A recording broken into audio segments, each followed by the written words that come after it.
Good day, ladies and gentlemen. Welcome back to my channel. I'm Nate. Today we're going to be looking at some of the newer buttons, procedures, and functions of the DCS Mirage in the air-to-air role.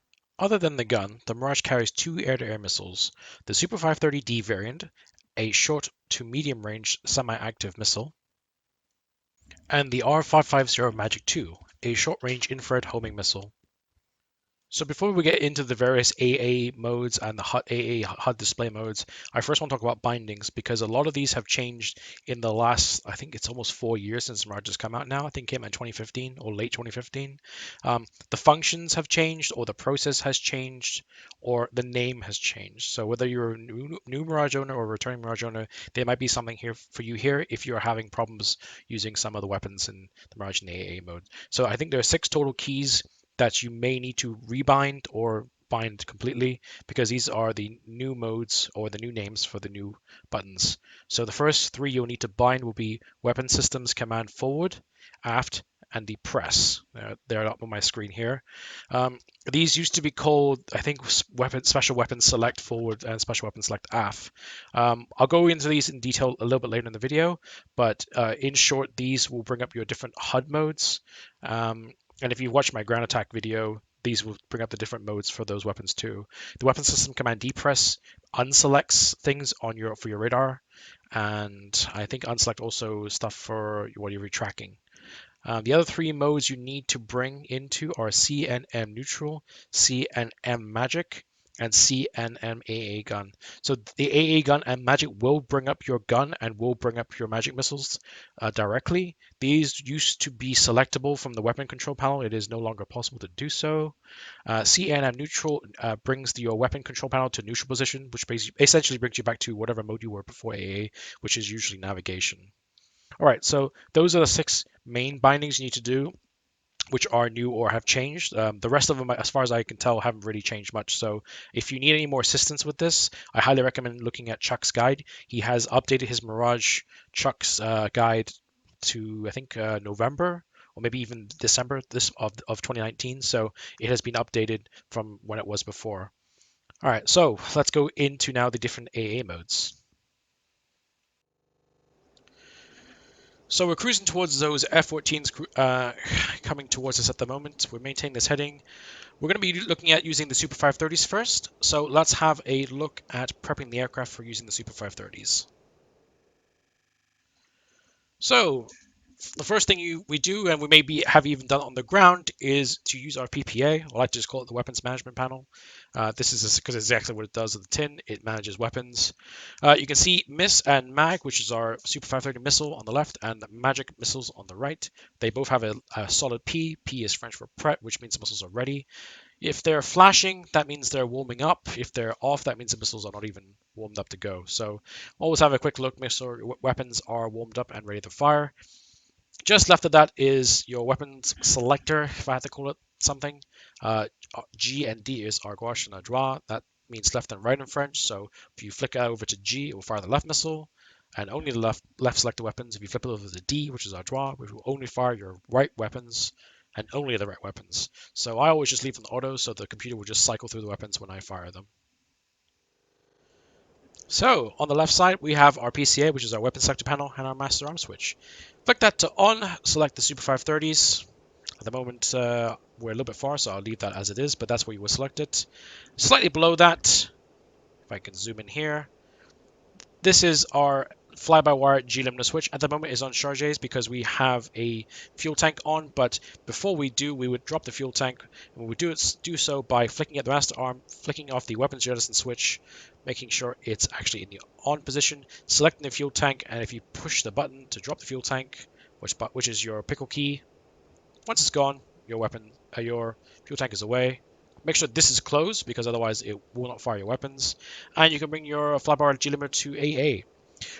The fly-by-wire at AA has a huge performance increase over charges. AA will increase your G loads from 5.5 in charges to 9. Your roll rate increases from 150 to 270 per second, and your max pitch AOA is also increased. I don't have that figure in front of me right now, but you definitely want to have that for air-to-air combat because otherwise you're really just handicapping yourself there. All right, so our fuel tanks are away. The Tomcats are still coming at us, so we want to make sure our 530s are selected. And of course, because it's a radar guided missile, the radar needs to be turned on. Uh, Not picking up anything at the moment, but that's fine. The Tomcats will come in time, so let's skip forward to when the Tomcats are coming into range. So there are the Tomcats coming into range just now. So to lock them up, bring your TDC cursor up to the target and then STT Lock. It's a bit finicky. I've had problems with this most of the day. I'll wait till I get it closer. Let's turn off the autopilot first. There we go. We got them locked up. Now, the dash box is where the Tomcat is. It's going to be off your screen, so you need to bring it back until it's a solid box. There we go. Bring the Tomcat, or the target, into the weapon circle there. And let's pause here and have a closer look at the components of the HUD and of the radar. Let's have a look at the HUD first. On the left, we have 530. That indicates that we have selected the Super 530s. On the right-hand side, there's a box with a number in it. This indicates our rate of closure, so we're doing 817 knots rate of closure, which is pretty quick. The higher the number is, the higher the rate of closure, and obviously the lower it is, the lower the rate of closure. If it goes into negative, that target is outrunning you. To the right of the rate of closure indicator, there is a range indicator. At the moment, we're showing 27 nautical miles between us. There is two lines, as you can see. The shoulder at upper line is the max range of the weapon, and the thinner lower line of the two is the no escape zone or region of high probable kill. There's a couple names for it, but the shortened version of it is if you fire at the first line, the target will probably be able to turn and burn the missile. If you fire the weapon in the lower half of the line, then it should be very difficult or impossible for the target to escape the weapon that you fired. On the bottom of the HUD, there's G and D, and they're both circled. That's your missile from the left and right, our gauche and our draw, as discussed with the PPA panel. You can obviously see we have two missiles at the moment. When you fire off one of the missiles, it will disappear from your screen. So if you fire off the left missile first, the G will disappear, and you'll be left with one missile on the right-hand side. One of the things that does get neglected is to make sure you're not firing on a friendly. So for this, you will need to have a control bound for nose wheel steering IFF interrogate. If you pull the nose wheel IFF interrogate, if it's a friendly, a diamond will occur. If there's no diamond, that is a hostile target.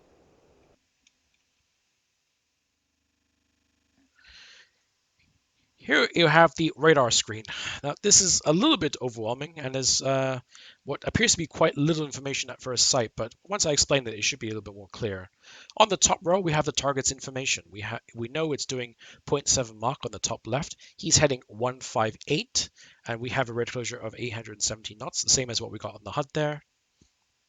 And his height is 29400. The 00 is omitted, so he's doing approximately 30,000 feet.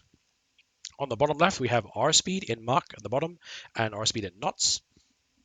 And on the bottom right-hand side, there are three letters, PID. This is French for track while scan, D for discontinue. I'm not sure what the PI stands for, but it is track while scan. You cannot fire, well, I can say you can fire a weapon in this mode, and your radar will automatically flick over to STT. But in PID, if you for whatever reason get PID while the weapon's in the air, it will not track. So PID will give you target information, but it won't give you a weapon's guidance. And we have our target on the little brackets over there. And we have that little 1.4, which you may just be able to see, is our rate of closure in Mach. So let's just go over this in one smooth action. The Tomcats are approaching us. Let me unpause. Bring the TIC over the target. Lock it up with STT. Target is now range 19. So we're going to lock it up one more time by pushing the STT button. Now we're in PIC. That stands for, well, it's French for single target track, C for continue. Once we get a good lock, a good shoot command, we will get a double ring and TIR. That will happen once that target carrot goes below the bottom line there, the high probable kill or no escape range. There we go. Hold the trigger down for 1 or 2 seconds. Our left missile's gone. Now it's tracking. Make sure that target stays locked.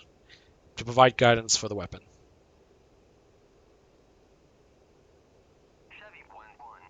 Of course, all this time making sure you don't get flanked by another target and don't become fixated on the target.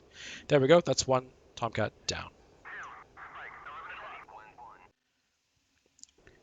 There is one other mode that you can use for the Super 530s, which I haven't yet talked about. So let's have the Super 530 selected. We have 530 selected on our screen. Let's look for that second Tomcat who's running away. This is Flood mode.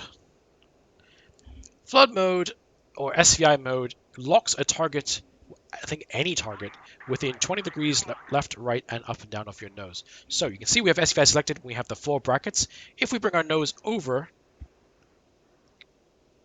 to the Tomcat, it will lock it up immediately. Just be careful when you're using this mode and you don't accidentally lock up a friendly. So, we have TAR, we have launch authorization, missiles away. Guide the missile all the way to the target. Splash 1 Tomcat. So the video is fairly long, so I decided to cut into 2 parts. So this will be the end of part 1. Part 2 will cover the special modes and the RR modes, and I hopefully will have it uploaded sometime a little bit later today.